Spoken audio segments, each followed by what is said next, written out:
നമസ്കാരം. ഞാൻ പല ആവർത്തി പറയുന്നൊരു കാര്യമുണ്ടല്ലോ, ഞാൻ യൂട്യൂബ് കൊണ്ടാണ് ഇപ്പോൾ ജീവിക്കുന്നത്. പക്ഷേ ഒരു യൂട്യൂബും കാണാറില്ല. ആ സമയമുണ്ടെങ്കിൽ ഞാൻ ടി വി വെച്ച് വാർത്ത കാണും. പക്ഷേ എനിക്ക് ഒരുപാട് യൂട്യൂബിൽ വരുന്ന ഒരുപാട് കാര്യങ്ങൾ കാണേണ്ടി വരാറുണ്ട്. അതെങ്ങനെയെന്ന് ചോദിച്ചാൽ, നിങ്ങളെപ്പോലുള്ളവർ ഏതെങ്കിലും ഒരു വിഷയം നോട്ടബിളാണ്, ഇത് ദിനേശ് അറിയേണ്ടതാണ് എന്ന് തോന്നുന്നവരൊക്കെ എനിക്ക് അത് അയച്ചു തരും. ഇന്നലെ തന്നെ എന്നെ ദുബായിൽ നിന്ന് എൻ്റെ ഒരു സുഹൃത്ത് വിളിച്ചു. അദ്ദേഹം എന്നോട് പറഞ്ഞു, ദിനേശേ, നിങ്ങളൊരു 2-3 ലക്കത്തിൽ ഒരു പെണ്ണിനെ കുറേ വഴക്ക് പറഞ്ഞില്ലേ? അവനാ അത് 100% ശരിയാണെന്ന് തെളിഞ്ഞു. ഞാൻ കിട്ടെങ്ങനെ അവളുടെ ഭർത്താവിൻ്റെ ആദ്യത്തെ ഭാര്യയിലുള്ള മകനുണ്ടല്ലോ, ആ പയ്യൻ പറയുകയാണ്, ഞാനെല്ലാം ലഹരി ഉപയോഗിച്ചിരുന്നു ഈ സ്ത്രീ കാരണം, ഇപ്പോൾ അതൊക്കെ മതിയാക്കി മാന്യമായിട്ട് ജീവിക്കുന്നു, ഈ തള്ള ശരിയല്ല എന്നൊക്കെ പറഞ്ഞ് ആ പയ്യൻ ഒരുപാട് പറഞ്ഞിരിക്കുന്നു ദിനേശ് ഇവളെപ്പറ്റി. അപ്പോഴാണ് മനസ്സിലായത് ദിനേശ് പറഞ്ഞത് 100% ശരിയാണെന്ന്. ഞാൻ പറഞ്ഞു, ശരിയല്ലാത്ത ഒരു കാര്യവും ഞാൻ പറയാറില്ല.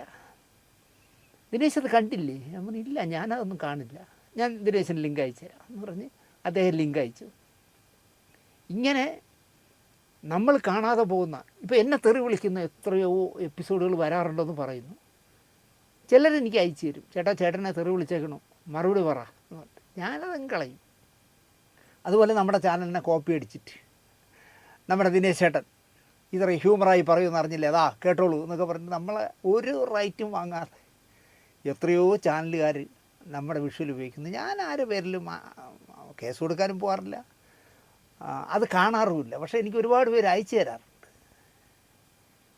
അങ്ങനെ അയച്ചു തരുന്നവരിൽ ഒരാൾ, എനിക്ക് ഇൻസ്റ്റാഗ്രാമൊന്നുമില്ല, ഇൻസ്റ്റാഗ്രാമിൽ വരുന്ന മലയാള സിനിമയിൽ തുടക്കം കുറിക്കുന്ന, അല്ലെങ്കിൽ ഇവിടുന്ന് അന്യഭാഷകളിലേക്ക് പോയി തുണി കൊടുക്കാതെ അഭിനയിക്കുന്ന പുതുതലമുറയിലെ ഒരുപാട് പേരുടെ വീഡിയോയും സ്റ്റില്ലും ഒക്കെ എനിക്ക് അയച്ചു തരാറുണ്ട്. സാറേ, ഇതെല്ലാം കൂടെ വെച്ചിട്ട് ഒരു എപ്പിസോഡ് ചെയ്യും. എവിടുന്ന് കിട്ടുന്നതെന്ന് എനിക്കറിയില്ല. ഞെട്ടിപ്പോകുന്ന സ്റ്റേജ് പ്രോഗ്രാമുകളൊക്കെയാണ് പറഞ്ഞത്, തുണി മണിയൊന്നും ഇല്ലാതെ. ഇവിടെ വലിയ മൂടി പുതച്ച് അഭിനയിക്കുന്ന, ഇവിടം കഴിഞ്ഞാൽ കർണാടകയിലോ ബാംഗ്ലൂരോ അല്ലെങ്കിൽ ചെന്നൈയിലോ ഒക്കെ എത്തിയാൽ തുണി മണിയില്ലാതെ സ്റ്റേജ് ഷോയൊക്കെ ചെയ്യുന്ന കുറേ എണ്ണത്തിൻ്റെ വീഡിയോകൾ അയച്ചത്. ഞാൻ ഒരു ദിവസം ചോദിച്ചു, ഇതെങ്ങനെ നിങ്ങൾക്ക് കിട്ടുന്നത്? സാറേ, ഇൻസ്റ്റാഗ്രാമിൽ വരും സാറേ ഇതൊക്കെ, അതിൻ്റെ ഒരു പ്രത്യേക എന്തോ ഒരു സൈറ്റുണ്ട്, അതിൽ കയറി നോക്കിയാൽ മതി എന്നൊക്കെ പറഞ്ഞിട്ട്. നമുക്ക് ഇൻസ്റ്റാഗ്രാം ഒന്നുമില്ല. അങ്ങനെ ഇത്തരം കാര്യങ്ങൾ അയച്ചു തരുന്ന സുഹൃത്ത് നനച്ചിരിക്കാതെ ഇന്നലെ ഒരു വീഡിയോ അയച്ചു. ഈ തലയിൽ കണ്ണട വെച്ചൊരു സംഘടനയുണ്ടല്ലോ, ചുക്കിനും ചുണ്ണാമ്പിനും കൊള്ളാത്ത, ആ സംഘടനയിലെ ഒരു നേതാവ് വീഡിയോ ഷൂട്ടിംഗ് അല്ല, അതൊരു റേഡിയോ ജോക്കിക്ക് കൊടുത്ത അഭിമുഖമാണ്, അതവർ ഷൂട്ട് ചെയ്തിരിക്കുന്നു. അതിലെ 1 മിനിറ്റ് വരുന്ന റീലെന്നല്ലേ പറഞ്ഞ, റീൽസ്, എനിക്ക് 1 മിനിറ്റുള്ളൊരു സാധനം അയച്ചു. അപ്പോൾ അതിൽ ഈ തലയിൽ കണ്ണട വെച്ചവൾ പറയുകയാണ്, ഹേമ കമ്മിറ്റി റിപ്പോർട്ട് ഞാൻ വളരെ പോസിറ്റീവായിട്ടാണ് കണ്ടിരുന്നത്. ഇൻഡസ്ട്രിയുടെ അകത്ത് എന്താണ് നടക്കുന്നതെന്ന് ഒരു രേഖ, ഒരു പഠന റിപ്പോർട്ട് പോലെ എവിടെയെങ്കിലും എഴുതപ്പെടേണ്ടതാണ്. നമ്മളെല്ലാവരും ഹേമ കമ്മിറ്റിയിൽ പോയി സംസാരിക്കുമ്പോൾ നമ്മുടെ ആഗ്രഹം എന്താണെന്ന് ചോദിച്ചാൽ, ഇൻഡസ്ട്രിയെ മാറ്റുന്നതിന് നമ്മുടെ ഈ ഒരു പറച്ചിൽ കാരണമാകട്ടെ. നുണയാണ് പറയാൻ പോയത്. ഒറ്റയെണ്ണം സ്വയംഭൻ ജീവിതമുള്ള ഒറ്റയെണ്ണം ഇല്ല ഇതിൽ. എന്നിട്ട് മലയാള സിനിമയെ ഉദ്ധരിക്കാനായിട്ട് പോയാണ് ശാരദാമ്മയുടെയൊക്കെ മുമ്പിൽ ചെന്നിരുന്ന്, ജസ്റ്റിസ് ഹേമയുടെ മുമ്പിൽ ചെന്നിരുന്ന് സിനിമാക്കാരെക്കുറിച്ച് അപഖ്യാതികൾ പറഞ്ഞു കൊടുത്തത്. പക്ഷെ അവർ പറയുന്നത്, ഇൻഡസ്ട്രിയെ മാറ്റുന്നതിന് നമ്മുടെ ഈ ഒരു പറച്ചിൽ കാരണമാകട്ടെ, അല്ലാതെ തെളിവെടുപ്പ് പോലെ ഒന്നുമല്ല ഞങ്ങളാരും പോയി പറഞ്ഞത്. പക്ഷെ അതെല്ലാം ഭയങ്കര അപകടം പിടിച്ച രീതിയിലുള്ള ഇഷ്യൂസായിരുന്നു ഞങ്ങൾ പറഞ്ഞതേ, ഭയങ്കര അപകടം പിടിച്ചതാണ്. പക്ഷേ ഒരാളുടെ പേരിൽ ഞങ്ങൾ പരാതി കൊടുക്കില്ല, ഗോസിപ്പുകൾ മാത്രമേ പറയൂ. എല്ലാം കേസെടുക്കാനുള്ള സംഭവങ്ങളായിരുന്നു. ഞങ്ങളത് തുറന്ന് പറഞ്ഞിരുന്നെങ്കിലുണ്ടല്ല, കേസെടുക്കാൻ പറ്റുന്ന സംഭവങ്ങളായിരുന്നു. പുറത്തു വന്നാൽ, അത്തരം കാര്യങ്ങൾ പുറത്തു വന്നാൽ ഗവൺമെൻറ്റിന് അതിൽ ഇടപെടാതിരിക്കാൻ പറ്റാത്ത അവസ്ഥയായി പോയനെ. അവർ SIT രൂപീകരിക്കുന്നു. പക്ഷേ അതിൽ ഈ പറഞ്ഞ ഞാനടക്കമുള്ള ഞങ്ങളെല്ലാവരും പോയി SITക്ക് മൊഴി കൊടുക്കാൻ തയ്യാറായില്ല. ഞങ്ങൾ നുണ മാത്രമേ പറയൂ, പുളു മാത്രമേ അടിക്കൂ. ഞങ്ങളെല്ലാം ചാരിത്രശുദ്ധിയുള്ള മാന്യരാണ്. മറ്റേ ആരുടെയൊക്കെ ചാരിത്രം പോയെന്നുള്ളത് ഞങ്ങൾക്കറിയാം, പക്ഷേ ഞങ്ങൾ പറയില്ല. അതിനൊരു കഥ പറഞ്ഞുതരാം, പക്ഷെ മൊഴി തരില്ല. നിങ്ങൾ ആലോചിച്ച് നോക്ക്. വെറുതെ 1,88,00,000 രൂപ എന്തോ കളഞ്ഞു സർക്കാർ. അങ്ങനെ മൊഴി കൊടുക്കാൻ തയ്യാറാകത്തതിൻ്റെ കാരണം എന്താണെന്ന് ചോദിച്ചാൽ, അവരെ സംബന്ധിച്ചിടത്തോളം സോൾവ് ചെയ്ത് കഴിഞ്ഞു. പൈസ വാങ്ങിച്ചോ അവസരം വാങ്ങിച്ചോ സോൾവ് ചെയ്തു എന്നായിരിക്കുമല്ലോ അതിൻ്റെ അർത്ഥം. ഈ പീഡിപ്പിക്കപ്പെട്ടവരെല്ലാം ആ പ്രശ്നങ്ങൾ സോൾവ് ചെയ്തു വർഷങ്ങൾക്ക് മുമ്പേ തന്നെ എന്നാണ്. വർഷങ്ങൾക്ക് മുമ്പേ ഉള്ളത് എന്തിനാണ് ഈ ഗോസിപ്പാറ്റി പറഞ്ഞുകൊണ്ട് നടക്കണേ? കുറേ വർഷങ്ങൾക്ക് മുമ്പ് സംഭവിച്ച കാര്യങ്ങളായിരിക്കും. അവരും മെൻ്റലി ട്രോമയിലൂടെ കടന്നുപോയി. അവർ റിസോൾവ് ആയ ശേഷമാണ് ഈ ഹേമ കമ്മിറ്റി വന്നത്. അതുകൊണ്ട് തന്നെ അത് പറയേണ്ട കാര്യമില്ല എന്നൊക്കെ പറഞ്ഞിട്ടാണ് പറയണേ. 1 മിനിറ്റേ ഉള്ളൂ അറിയില്ല. ഇത് അയച്ചു തന്നിട്ട് ഇപ്പോഴും അഡ്ജസ്റ്റ്മെൻറ്റുകൾ നടക്കുന്നുണ്ടോ എന്ന ചോദ്യം താഴെ എനിക്ക് ഈ വീഡിയോ അയച്ചു തന്ന ആൾ എഴുതിയിരിക്കുകയാണ്. ഇപ്പോഴും സാറേ അഡ്ജസ്റ്റ്മെൻറ്റുകൾ നടക്കുന്നുണ്ടോ എന്നിട്ടു. അപ്പം ഞാൻ മറുപടി ഇട്ടു, ഉറപ്പല്ലേ? ഉണ്ട് എന്ന് ഞാൻ മറുപടി ഇട്ടു. പിറ്റേന്ന് അയാൾ തന്നെ വീണ്ടും എനിക്ക് പോസ്റ്റ് ചെയ്തിരിക്കുകയാണ്, സാറേ ഞാൻ സാറിനോട് ചോദിച്ച ചോദ്യം പോസ്റ്റ് ചെയ്തപ്പോഴേ എനിക്ക് ഒരുപാട് ഭീഷണികൾ സാറേ, ഞാനത് ഡിലീറ്റ് ചെയ്ത് കളഞ്ഞു. അപ്പോൾ ഒരു പേടിത്തൊണ്ടനാണെന്ന് മനസ്സിലായി. ഇന്നലെ രാത്രി 10:30 മണിയായപ്പോൾ എന്താണ് പുള്ളി ഉദ്ദേശിച്ചതെന്ന് എനിക്കറിയണ്ട. എനിക്ക് ഇട്ടിരിക്കുന്ന മെസ്സേജ് അപ്പോൾ അതാണ്. ഉച്ചയ്ക്ക് സോഷ്യൽ മീഡിയ കട്ടായിരുന്നു. അയാളുടെ ഫോണിൽ സോഷ്യൽ മീഡിയ കട്ടായിപ്പോയിക്കാണ്. ഞാൻ സാറിന് അയക്കുമായിരുന്ന ആപ്പ് ഇപ്പോഴാണ് റെഡിയായത്. ആരെങ്കിലും ചോദിച്ചാൽ ഞാൻ സാറിൻ്റെ പേര് പറയും. അപ്പോൾ ഞാൻ മറുപടി ഇട്ടു, നിങ്ങൾ ചോദിച്ച ചോദ്യങ്ങൾക്ക് ഞാൻ കൃത്യമായി മറുപടി പറഞ്ഞു.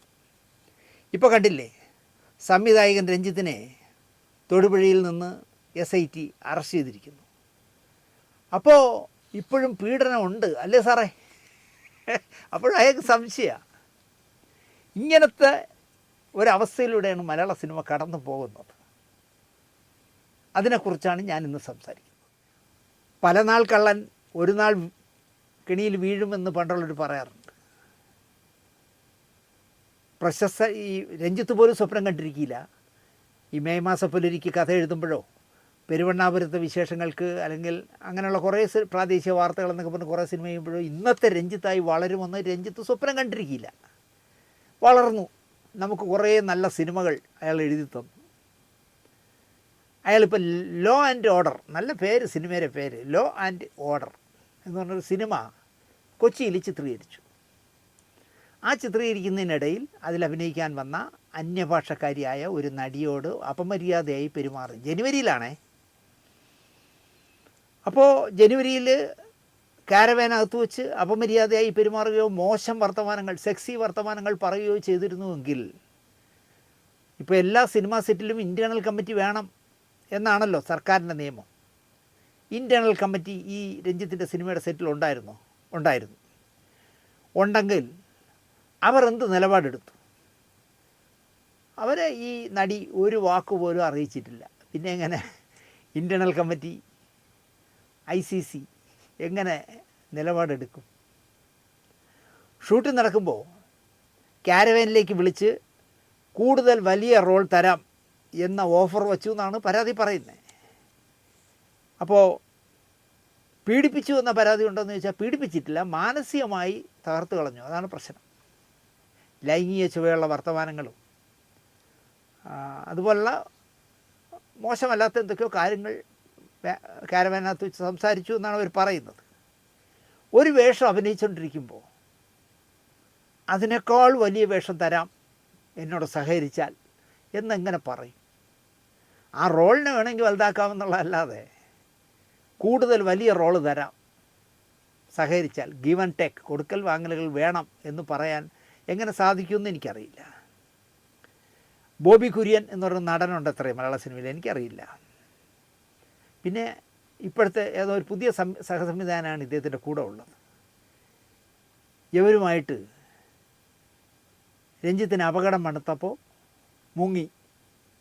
ആദ്യം കോട്ടയത്തേക്കും, കോട്ടയത്തു നിന്ന് പിന്നെ തൊടുപുഴയിലേക്കും, തൊടുപുഴയിൽ നിന്ന് ചിലപ്പോൾ അതിർത്തി കടന്ന് തമിഴ്നാട്ടിലേക്കും കടക്കാനായിരിക്കാം. അതിനേക്കാൾ നെടുമ്പാശ്ശേരിയിൽ നിന്നൊരു ഫ്ലൈറ്റ് പിടിച്ച് മദ്രാസിൽ പോയാൽ പോരായിരുന്നു, അല്ലെങ്കിൽ ഡൽഹിക്ക് പോയാൽ പോരായിരുന്നു. ഈ കാറിൽ തന്നെ യാത്ര ചെയ്യണമെന്ന് ഇത്ര വാശി എന്താ? എന്തായാലും പോലീസ് പിടിക്കുമ്പോൾ ഒരു സഹസംവിധായകനും ബോബി കുര്യൻ എന്ന നടനും കൂടി രഞ്ജിത്തിൻ്റെ കൂടെ ഉണ്ട്. ബോബി കുര്യൻ്റെതാണ് കാറെന്ന് പറയുന്നു. പാതിരാത്രി നൂറുകണക്കിന് ക്യാമറകൾക്ക് മുന്നിലൂടെ തൊടുപുഴ പോലീസ് സ്റ്റേഷനിൽ നിന്ന് നിസ്സംഗനായി നാണമൊട്ടുമില്ലാതെ ജീപ്പിൽ കയറിപ്പോകുന്ന രഞ്ജിത്തിനെ ഇന്ന് രാവിലെ ഞാൻ കണ്ടു. എനിക്ക് രാത്രി ഇരുന്ന് ഇയാളെ അവിടെ നിന്ന് ഇറക്കിക്കൊണ്ടുപോകണത് രാത്രി പാതിരാത്രിക്കാണ് കാണാനെങ്കിൽ എനിക്കിരിക്കാൻ താല്പര്യമില്ല. അതുകൊണ്ട് ഞാനങ്ങ് പോയി. രാവിലെ വാർത്ത വയ്ക്കുമ്പോൾ കാണുന്ന രംഗം അതാണ്. തൊടുപുഴ പോലീസ് സ്റ്റേഷനിൽ കുറേ യൂട്യൂബർമാരുടെയും പത്രക്കാരുടെയൊക്കെ ക്യാമറകൾ നിൽക്കുന്നു, ലൈവ് പറയുന്നു. അതിൻ്റെ മുന്നിലൂടെ ഒരു ക്രീം ഷർട്ടൊക്കെ ഇട്ട് അല്ലെങ്കിൽ ഒരു യെല്ലോ ഷർട്ടൊക്കെ ഇട്ട് തല ഉയർത്തിപ്പിടിച്ച് തന്നെ ആശാൻ പോകുന്നു. കാരണം ബലാത്സംഗം എൻ്റെ ഒരു, അല്ലെങ്കിൽ സ്ത്രീ പീഡനം എൻ്റെ ഒരു ജന്മാവകാശമാണെന്നുള്ള രീതിയിൽ നടന്നു പോകണടാ, ഞാനിങ്ങനെയൊക്കെ പോകുള്ളൂ, തല ഉരിച്ച് പോകില്ല, മുഖം മറയ്ക്കില്ല എന്ന് പറഞ്ഞ് കയറി പോലീസിൻ്റെ ജീപ്പിൽ കയറി പോകുന്നു. നിങ്ങൾ ആലോചിച്ച് നോക്കൂ, മോഹൻലാലിനെ വെച്ച് എത്ര ഹിറ്റ് സിനിമകൾ, മമ്മൂട്ടിയെ വെച്ച് ഇപ്പോൾ വലിയേട്ടൻ്റെയൊക്കെ സ്ക്രിപ്റ്റ് നമുക്ക് മറക്കാം. പ്രാഞ്ചിയേട്ടൻ എന്ന് പറഞ്ഞ ഒരൊറ്റ സിനിമ പോലെ ഞാൻ എത്ര പ്രാവശ്യം കണ്ടിട്ടുണ്ടെന്ന് എനിക്ക് പോലും അറിയില്ല. പ്രാഞ്ചിയേട്ടൻ പോലെ, നന്ദനം പോലുള്ള സിനിമകൾ ചെയ്ത, പെരുവണ്ണാപുരത്തെ വിശേഷങ്ങൾ പോലെ, മായാമയൂരം പോലെ എനിക്കിഷ്ടപ്പെട്ട കുറേ സിനിമകളുണ്ട് രഞ്ജിത്തിൻ്റെ. ആ സിനിമകൾക്കൊക്കെ പേന ചലിപ്പിച്ച കലാകാരൻ എന്ന് പറയപ്പെടുന്ന ഒരു മനുഷ്യൻ ഈ അടുത്ത കാലത്ത് എന്തോ വലിച്ചു കീറി കുടലും കൂമ്പുമൊക്കെ എന്തോ ട്രാൻസ്പ്ലാന്റ് എന്തോ ചെയ്തു എന്ന് പറയുന്നു. 1.5 കോടിയോളം രൂപ മുടക്കി. വെള്ളമടിച്ചും പുകവലിച്ചും അതിനെല്ലാം തീർത്തു. ഇന്റേണലായിട്ട് ശ്രീനിവാസനെ പോലെ തന്നെ എല്ലാം തൊലച്ചു. അപ്പോൾ അതിൽ കരള കൂമ്പോ എന്തോ വെട്ടിയെടുത്ത് വേറെ ആരുടെ വച്ചു പിടിപ്പിച്ചു എന്ന് പറയുന്നു. എന്നിട്ട് പോലും RMS പോലെ ഇയാൾ പ്രവർത്തിക്കുന്നു. RMS എന്ന് പറഞ്ഞാൽ അറിയില്ല, റെസ്റ്റ്ലെസ് മെയിൽ സർവീസാണല്ലോ, ഒരിക്കലും അവധിയില്ലല്ലോ RMSന്. വരുന്ന ട്രെയിനുകളിലെല്ലാം ഈ ബാഗ് കയറ്റി വിടുകയും ബാഗ് ഇറക്കുകയൊക്കെ വേണമല്ലോ. അപ്പോൾ RMSനെ പോലെ എന്തിനാണ് ഈ പ്രായത്തിൽ, ഏറ്റവും ചുരുങ്ങിയതായ ഒരു 60 വയസ്സ് വരാം, ഈ 60 വയസ്സിനിടയിൽ എന്തെല്ലാം ഗുണ്ടാമണ്ടികൾ അയാൾ കാണിക്കുന്നു എന്ന് ആലോചിച്ച് നോക്കി. കേരളത്തിലെ ജനത്തിനെ മുഴുവൻ വെറുപ്പിച്ചു. അത് പട്ടി വരയ്ക്കും പോലെ എന്താന്നൊക്കെ പറഞ്ഞ് ചലച്ചിത്ര അക്കാദമിയുടെ ഫിലിം ഫെസ്റ്റിവൽ നടക്കുന്ന വേദിയിൽ പട്ടിയെ ഉപമിച്ചുകൊണ്ട് എന്തൊക്കെയോ പറഞ്ഞു.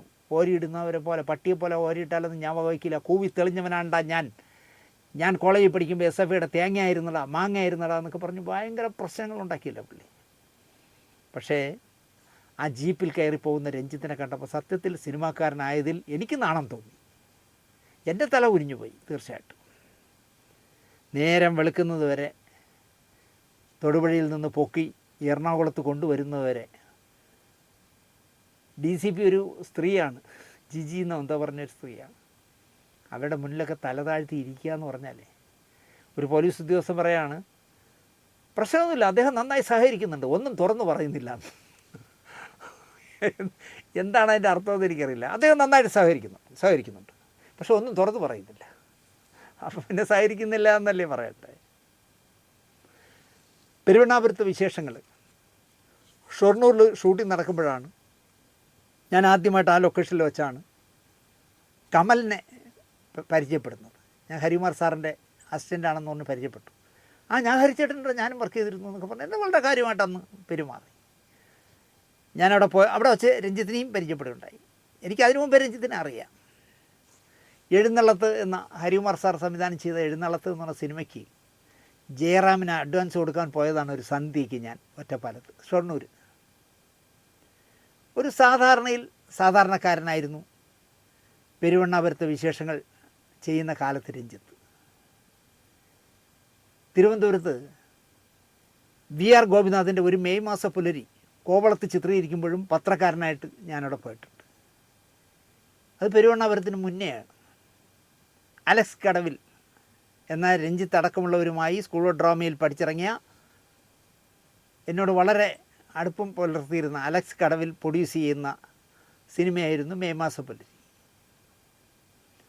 കഥ രഞ്ജിത്തിൻ്റെത്, തിരക്കഥ VR ഗോപിനാഥ് തന്നെ എഴുതി.